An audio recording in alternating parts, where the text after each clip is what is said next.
நான் வந்து ஒரு ட்ராவலர், ஒரு சேல்ஸ் ட்ராவலர். அப்போது போய் 3வது நாளில் நான் அவங்கள ஒரு புது இடத்துல விட்டுட்டு நான் பாட்டுக்கு டூர் போயிட்டேன். ஏன்னா வேலைக்காக. ஓகே. இந்த மனசு காயங்கள்லாம் அவங்களுக்குள்ளே இருந்திருக்கு போல் இருக்கு.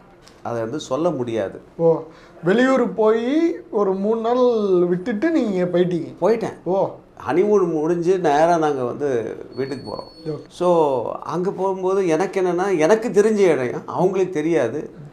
தெலுங்கு பேசணும், அவங்களுக்கு தெலுங்கு தெரியாது, எனக்கு ஓரளவுக்கு தெரியும். பட் ஆனால் அந்த இடத்துல ஒரு பேச்சுலர் வாழ்ந்த இடத்துல ஒரு குடும்பம் நடத்த போகிறோம்.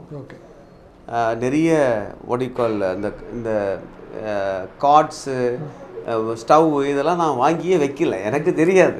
ஓகே. ஸோ நான் ஸ்டார்ட் பண்ணியாச்சு லைஃப்பை. இவங்களுடைய மனசில் பல எக்ஸ்பெக்டேஷன்ஸ் வச்சுருந்துருக்காங்க போல் இருக்கு. எனக்கு எக்ஸ்பெக்டேஷன்ஸ் வந்து என்ன, ஒரு ஆணுக்கு என்ன, ஒரு துணை வேணும்,